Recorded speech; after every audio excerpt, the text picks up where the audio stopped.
Help support your Tucson Terrakions in the UCL and pick up a t-shirt today. Link is on the screen and in the description.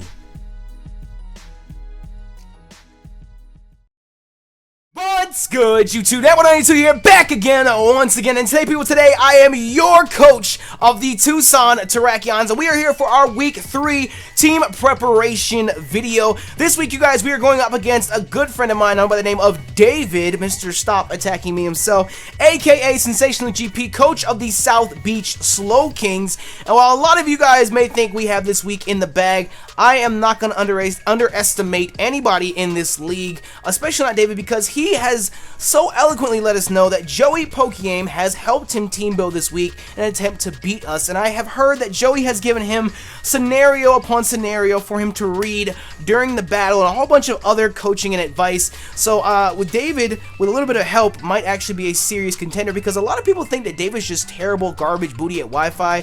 He's not the best, I will agree. He's not the best. I'm not the best, to be honest. He's not the best in the world, but with proper coaching and a good team, David can actually pose a serious threat. He did draft a lot of threatening mons to his team, and we'll go over that here in a little bit, but I'm not going to underestimate him. We're going to do the exact same amount of team building. I actually sat down with Nexus this week, and we did one hell of a team building session to make sure we walk out of our match this week with a W. So if you guys are hyped, and of course if you're a proud member of the Nappy Nation, make sure you smash that like button down below for us, because you already know your support is greatly appreciated. And of course you can head on over to teespring.com/NappyUCL and pick up a Tucson Terrakion shirt. I believe there's only about a week and a half left to get a shirt. I can tell you right now, it will not be available again until next season of the UCL. So if you don't have it, make sure you go over there and pick one up. I'll be wearing one every single week. I got the Tucson Terrakions, not an S on my chest, the Tucson Terrakions on my chest. It'll be our good luck charm and whatnot. But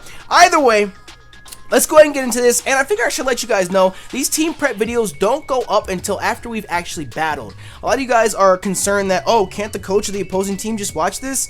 No. No, most of the time these go up on Friday, and everyone in the UCL battles throughout the week. We just upload our battles all on Saturday for you guys to see all at once. Unless I'm battling somebody on a Friday, UCL prep video should go out Friday afternoon sometime. If I don't get to battle the person until Friday afternoon, then it'll go up Friday night. But these team prep videos do not go up before I actually battle the person, so they don't know all of our secrets and whatnot. But as you can see here on Showdown, we have David. We have a team built for David, all lined up, ready to go. And it is a bit different this week than previous weeks. As you can see here, actually I think this is a team that Luke had. I'm not gonna delete it. I'm not gonna delete it because I want to cheat and know his team. No. Actually, I can get rid of this because that is one that I just made on my own. I can get rid of Luke's as well. But these are the previous teams that we did make and we did team prep videos for. But this is week 3. We're going up against David, and we have a few changes this week. Like I said last time, I didn't want to bring the same mons week after week after week after week. Because then we end up being predictable, and that's not good. But I did draft up a list of David's mons that are most threatening. Let me go ahead and get a list of his mons, period, for you guys. The South Beach Slowkings, they have drafted Mega Gallade, Tyranitar Superior from OU, Slowking, Doublade, and Kingdra from UU, Exploud, Togetic, and Tyrantrum from RU, Avalugg, Murkrow, and Electivire from NU. So he has a lot of offensive threats, and I went ahead and we sat down and drafted up a list of Pokemon that he's most likely to bring, and then afterwards we have a list of Pokemon that we should prepare for in case he brings as well, and then we have a top 3 threats as well. Of course, the Mega Gallade is something we need to look out for. The Superior, the Doublade, the Slowking, and the Exploud are all mons that we need to watch out for David. He's favored them over his past 2 battles, and we need to keep an eye out for them as well. Then there's the T-Tar, the Kingdra, the Murkrow, the Togetic, and the Tyrantrum that could be possible threats too that we should prep for. Everything else on his team really shouldn't be too difficult to handle, but the 3 biggest threats coming from the South Beach Slowkings are the Kingdra, the Gallade, and the Superior. Those are the things that we need to watch out for the most on his team. The only other mons that I think we really didn't worry about are Avalugg and Electivire. They're really honestly not too difficult to deal with, especially considering the way that our team is built. So I'm not too concerned about those if he ends up bringing them. But on our team, as you can see, we have Urza, our Swellow. We did draft Swellow from NU, and this is the first time we're actually using it because when it comes to mons like his Superior or his Gallade, Mega Gallade is what, base 110?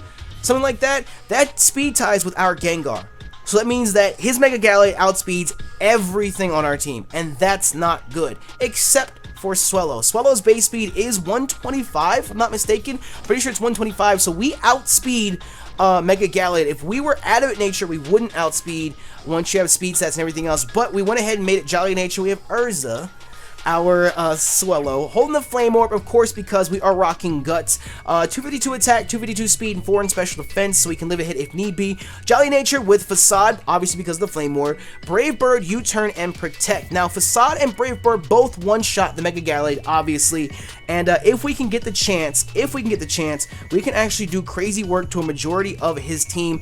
Facade one-shot Slowking, Facade one-shots Exploud, Gallade Superior, Kingdra. The Tyrantrum Facade does, if it doesn't one-shot, I'm pretty sure it does crazy damage to it as well. So we have the chance to dish out a lot of damage to a lot of the mons on his team with Swellow. Only thing we need to watch out for are, of course, rocks. Because if we don't run a Defogger, which we actually don't have on this team, which isn't the best thing in the world, if we don't run a Defogger, then we have an issue. We have an issue because rocks are up, and that's going to hurt Swellow every time it comes in. Luckily enough for us, we're not quad weak to rocks like Rotom Heat is. Well, not Rotom Heat, like a Charizard or someone else like that would. So we're only going to take 25%, but still at 25% it's going to hurt since we have the Flame Orb, and the Flame Orb is going to take damage from us each turn as well. So we got to play careful with that sense. We got to send Swellow in at the right time to get as much sweep damage off as we can. We might try and lead with Swellow because of the fact that we're rocking U-Turn. Maybe turn 1, if we have the chance or the opportunity, we can go for Protect and activate the Flame Orb and get Guts boosted U-Turn off on somebody or something like that. That would be a good opportunity for us. But like I said, Swellow is here primarily because of the Superior and the Gallade, and because Facade, Guts boosted Facade, runs house on the rest of his team as well. So hopefully, fingers crossed, Swellow comes through for us this week. But it's really just a simple set, which, oh my god, simple sets in League Play. Oh no, you're gonna lose. You're gonna have to lose. It's gonna predict you. I mean, it's a Swellow. There's really not much you can do. You're gonna run Boom Burst. You're gonna be that guy. You're gonna run Boom Burst. But either way, Urza, our Swellow, is here, and hopefully Urza can put in work, and hopefully it's not something that David would expect us to bring, because we haven't used Urza, our Swellow, just yet in the UCL Season 1. Our second mon we have this week, Titania the Gardevoir. I like how we have Urza and Titania. Titania the Mega Gardevoir is back, but she is a little different this week as well. Now, the last 2 weeks we ran sub 3 attack Gardevoir. We switched it up between Focus Blast the first week and Thunderbolt the second week. This time, we're running a little bit of a different Mega Gardevoir. We're running a Hyper Voice, Will-O-Wisp, Wish, and Protect Mega Gardevoir, and we are actually Bold Nature with 200 in HP, 252 in defense, and 56 in special attack, so we can still dish out damage because Nexus and I were running damage counts, and we were seeing that Mega Gardevoir, if you didn't know, hits like a fucking truck. Even without full special attack investment, it's still 2 shots at least half of the mons that David has drafted, if not one-shotting ones that are super effective. So we decided to go ahead and build this set. So on the off chance that we need to take a hit from his Doublade or a bullet punch from his Mega Gallade, we can live a hit because we're Bold Natured. We don't need that many special defense investments because Gardevoir is naturally specially bulky to an extent, and we can turn around and hit back, because the idea here is to either take a hit from his Doublade. I think a Shadow Sneak does like 20 to 30% or something like that. An Iron Head will do like 40 to 70 or something like that, and then we have to land the Will-O-Wisp. If we miss the Will-O-Wisp, this entire plan is out the window. It is completely out the window. I know for a fact, as long as he doesn't get a crit, we can live an Iron Head from his Doublade. Of course, Swords Dance is an entirely different option. Of course, if that comes about, then we're in a whole different ballpark. We're talking about all this different stuff, then we're probably not living that at all. But still, the idea is there for us to eat up a hit and turn on a Will-O-Wisp him back. And then once he's Will-O-Wisp, we can Wish Protect all of our health back and handle the Doublade from there. It's just, I didn't want our Gardevoir to be 100% defenseless against the threats on his team, because not only is the Doublade a problem, the Tyranitar is a problem. The Kingdra, if he has a physical one, can be a problem. The Exploud, maybe, the Gallade, and the Tyrantrum as well. You know, that's why we have a bold defensive Gardevoir, so that we can eat up hits. And as you can see, at level 50, with the EV spread the way it is, the defense is almost as good as the special defense, and my webcam has stopped. Why? What are you doing? What are we doing here? Webcam. Hello, webcam. You're gonna work? You're gonna work here since we're trying to record a video? You good? You good? Thank you. I apologize about that. But still, you can see from the EV spread, our defense is almost as good as their special defense. So being naturally especially bulky, that is good. We're bulky all around, so we can hopefully eat up hits and burn everything that we need to. Our theme last week was hashtag burn the bird. Maybe this week it'll be hashtag burn the blade. Maybe it'll be burn the blade, because that is our goal. We need to have the attack of a lot of the mons that he has, so that we can start living hits, because if Joey did help him team build, which we know he did, Joey does tend to build hyper-offensive teams at times. Not saying that's what he does every single time, but I did do a UU session with him about a year ago, and he built me a hyper-offensive UU team, which is crazy good. I love it. I'm not trying to cut Joey down for that or anything, but if Joey tends to follow the same trend and helped David out with and built him a hyper offensive team, then we need mons that can eat hits, burn, and then whittle them down from there on out. So our Titania Mega Gardevoir is here, Bold Nature. It's a very different set, and hopefully that makes up for all the people that were hating on the Swellow, because this is not the type of set you would expect to see from a Gardevoir, but we can at least live a steel type hit, which is something that is going to hurt. Period. We just have to hope and pray to base Arceus, Neo above, and Godslayer Pikachu that we can land a Will-O-Wisp and not miss it, because if we miss the Will-O-Wisp, this entire plan goes out the window. Up next, we have Liability, our Crocodile. Finally, Crocodile is making an appearance, and it's not for Stealth Rocks, surprisingly enough. We have Liability, our Crocodile. He's Jolly Nature, 252 attack, 252 speed, 4 in special defense, so we can live Dazzling Gleams if need be. But he's Choice Scarf Moxie. I think it's really, really funny and ironic, because first week I was so worried about Choice Scarf Moxie Salamence, and then Kristen ended up using a Tailwind. Last week we used Tailwind against Twit, and now this week we're using Scarf Moxie against David.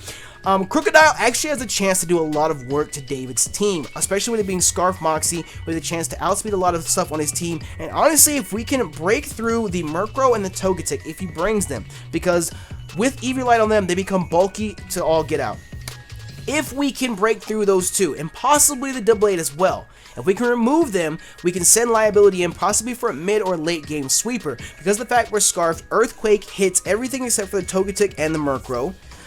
Stone Edge is there for them as well if we really need to, because the Murkrow, most he can do is maybe foul play us. The Togetic might be an issue, but like I said, that's why we have the special defense investments there to take the Dazzling Gleams, and we're naturally defensive, we're naturally bulky to an extent, so if he wants to double edge us or do anything like that, we're going to take that as well. Not that double edge would hurt that bad, because I mean, it would be, no, it wouldn't be stab. Never mind. He's not going to run double edge. Never mind. I'm not too worried about that. I'm pretty sure Eviolite Togetic will run like Toxic, Roost, stuff like that. But I don't know. Joey helped him build his team, so it could be something entirely different. But still, if we can get rid of the Togetic or the Murkrow, or Togetic and the Murkrow, and possibly the Doublade as well. Honestly, the Doublade's not going to stand a chance, because if we Scarf ourselves in a knockoff and we get that Eviolite off of there, it's all down here from there. If we get the Eviolite off of that Doublade, period, it should be so much less of a threat, because Doublade's not that hard to handle once the Eviolite's gone. Because all you have to do is hit it with a special hit, a special move. With the Eviolite on, it's eating special hits. Surprisingly enough, it will eat special hits. A lot of people think that Doublade is just a physical wall. No. It'll eat a special hit as well with the Eviolite on. So, but either way, like I said, if we can remove a few threats from David's team, from the South Beach Slowkings, then Liability honestly runs house. Crunch hits everything. Crunch will hit everything on his team. Crunch bodies the Gallade. It's going to do serious work, especially with Moxie Boost to the Superior. The Doublade's not going to appreciate a Crunch or a knockoff. Slowking's definitely not appreciating a Crunch. X-Cloud's going to take crazy damage from it. Tyranitar would honestly be his best bet, but still, with a few Moxie Boost up, Crunch is still going to do work on a T-Tar. If need be, we can lock ourselves into Earthquake once the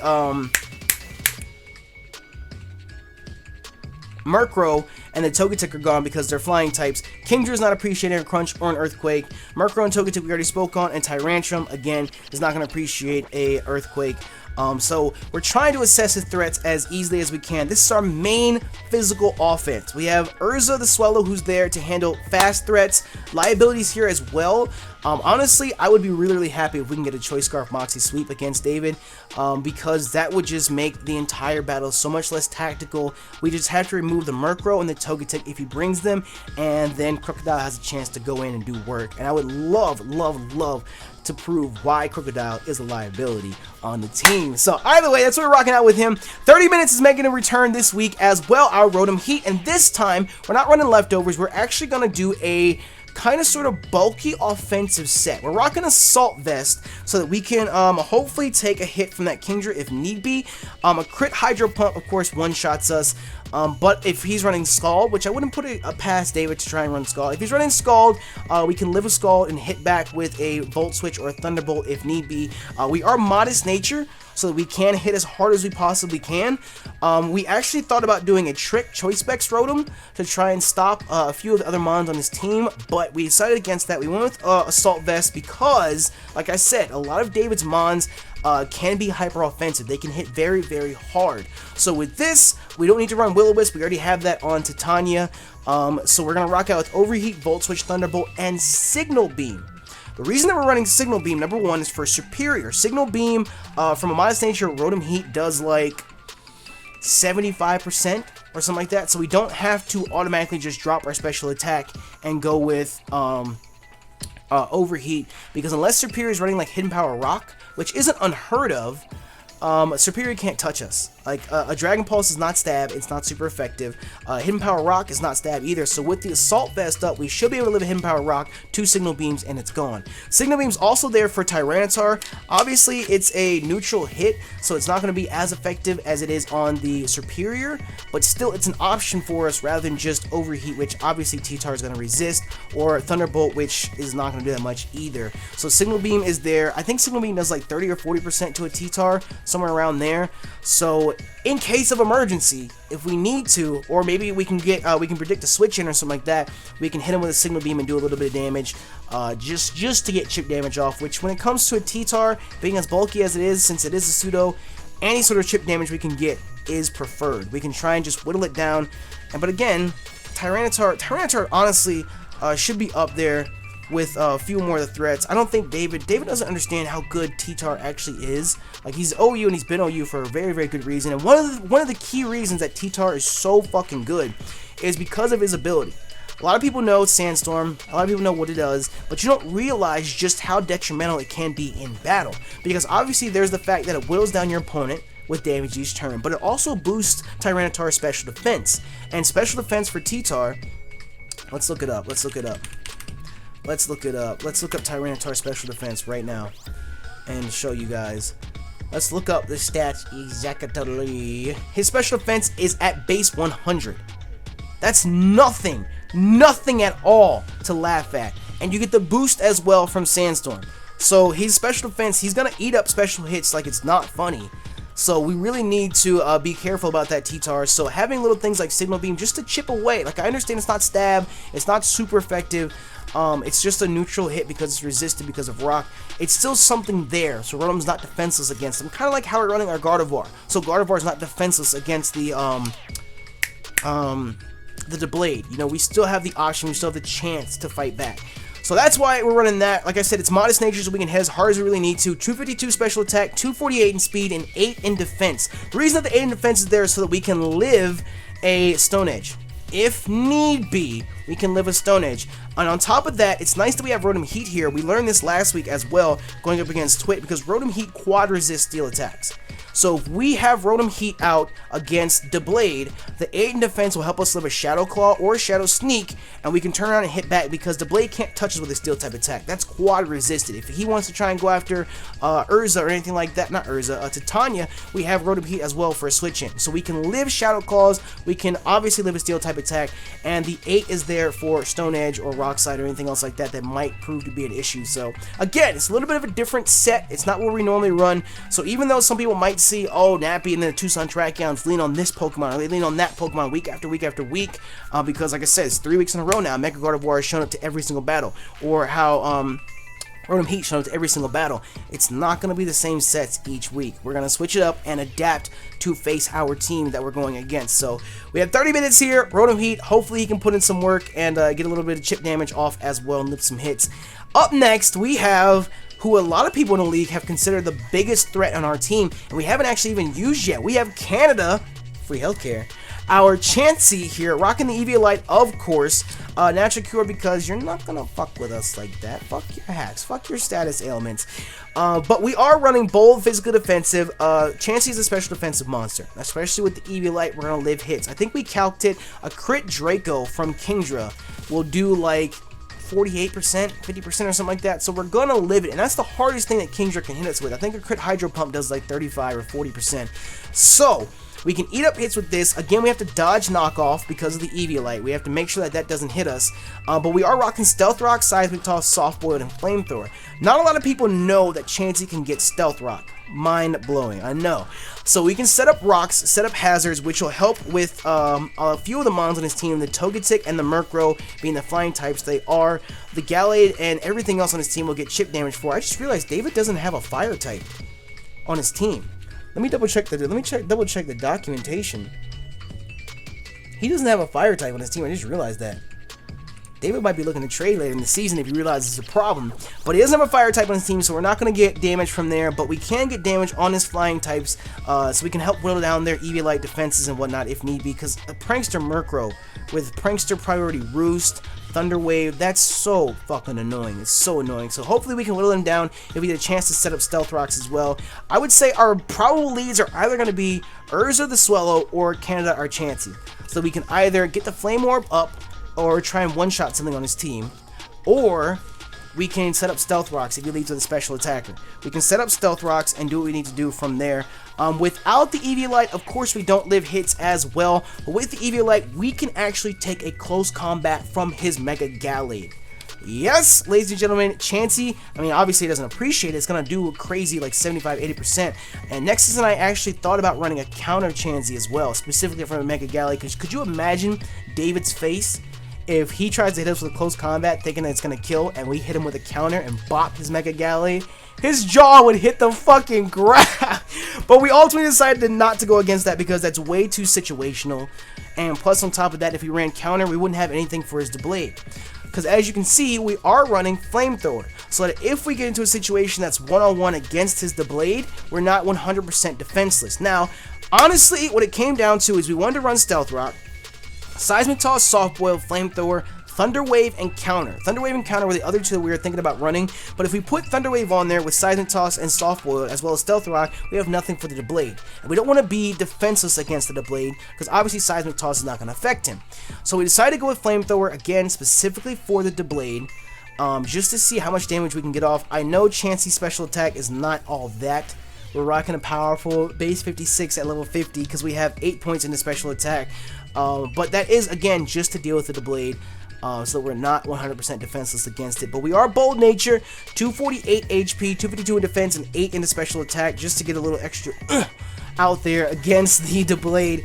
But honestly, Flamethrower is there just for that, because probably against mons like Superior, a Seismic Toss is going to do more base damage anyway, because it's not like we're crazy, especially offensive. It's not like it's stab either, so Seismic Toss is going to be there. It really sucks that we don't have the Thunder Wave, because Thunder Wave would be nice to have, especially against a lot of the faster mons in his team, like Gallade, like Superior, like T-Tar or Kingdra. It would be nice to be able to Thunder Wave them and slow them down, but it's that 4-move syndrome where it's like, what do you put on it? What do you put on it? You're stuck with whatever you have. So Chansey, Canada is going to make her first appearance this week, and hopefully she can wall the fuck out of the special attackers on his team and flamethrower that Deblade if need be. But last but not least, we have Cindy yet again making an appearance. Again, this week, similar to last week, Cindy was not a mon that we originally placed on the team. It's just after you build the team and then you sit there and look at it and you think, you know what? No, we should actually probably add Gastrodon. Gastrodon is just, it was a clutch draft for us. Gastrodon is just too good. like simple as it gets, especially going against David's team. Gastrodon can kind of sort of wall and eat hits from everybody on David's team except for the Superior, obviously 4 times effective, and the Gallade only if he brings Leaf Blade. And if Joey is the one that's coaching David, I wouldn't put it past Joey to put Leaf Blade on a Mega Gallade specifically to handle Gastrodon, especially since we brought it 2 weeks in a row. So, aside from a Leaf Blade, we should be able to eat up a hit from everybody else on his team besides the Leaf Blade Gallade and the Superior. Obviously, that's quite effective. We're not living it.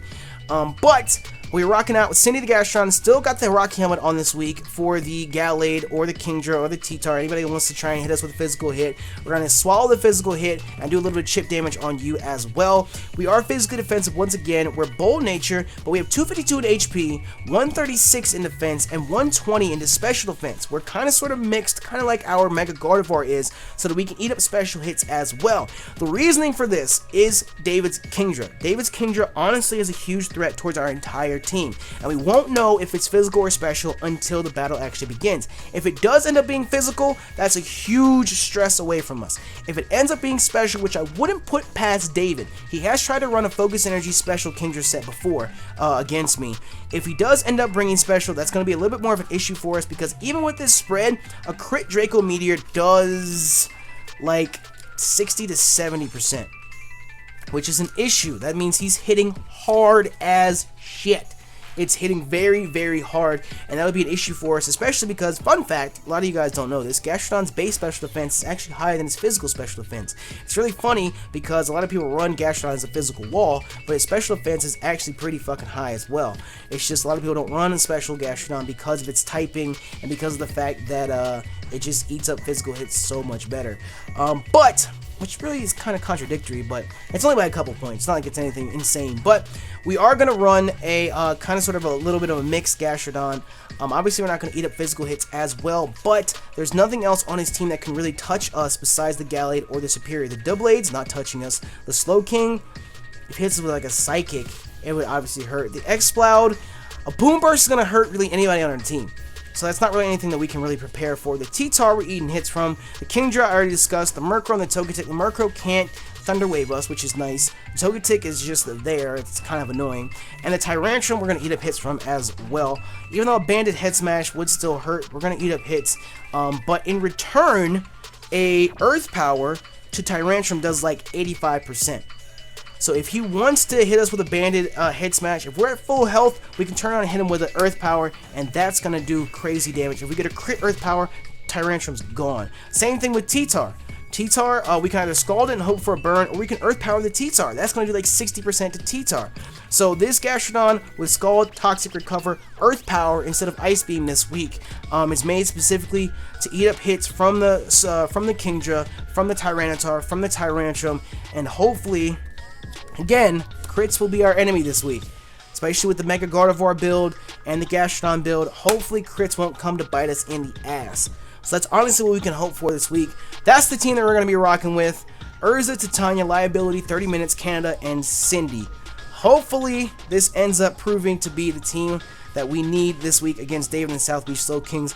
I'm just going to tell you guys right now, David is very, very optimistic. He's very, very positive that he's going to win the battle this week. Like I said, I'm not going to underestimate David or the South Beach Slowkings. I'm going to take him on just as I would anybody else in the league, and we're going to try our best to see what happens. A lot of you guys, I guess, kind of thought it was like a cocky comment in the battle this past week where I said that we got a 4-0, but it could have been higher.